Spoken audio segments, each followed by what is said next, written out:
ముందే amount pay చేయాలి. ఎందుకు ఈ వీడియోలో ఇన్నిసార్లు క్యాష్ ఆన్ డెలివరీ లేదని చెప్తున్నానంటే, నాకు daily 10 phones madam, daily 10 phones అంతా అవుతుంది. క్యాష్ ఆన్ డెలివరీ అంటారు. క్యాష్ ఆన్ డెలివరీ ఉండదండి యూట్యూబ్లో. మీరు అలా క్యాష్ ఆన్ డెలివరీ కావాలంటే ఏదంటే ఫ్లిప్కార్టు, అమెజాను ఇలాంటివి అయితే మీకు మీషో క్యాష్ ఆన్ డెలివరీ ఉంటాయి. మాది యూట్యూబ్ ఛానల్ కదండి, సో క్యాష్ ఆన్ డెలివరీ ఉండదండి.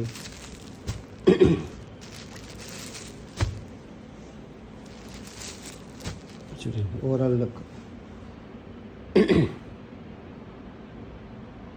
చాలా బాగుందండి. వెరైటీ మిస్ చేసుకోకండి మేడం. ఎవరికైనా కావాలంటే వెంటనే ఆర్డర్ చేయండి. మళ్ళీ కలర్స్ అయిపోతే మళ్ళీ మీకు నచ్చిన కలర్ దొరకకుంటే మీరే బాధపడతారు. ఓకేనా? థ్యాంక్ యూ అండి.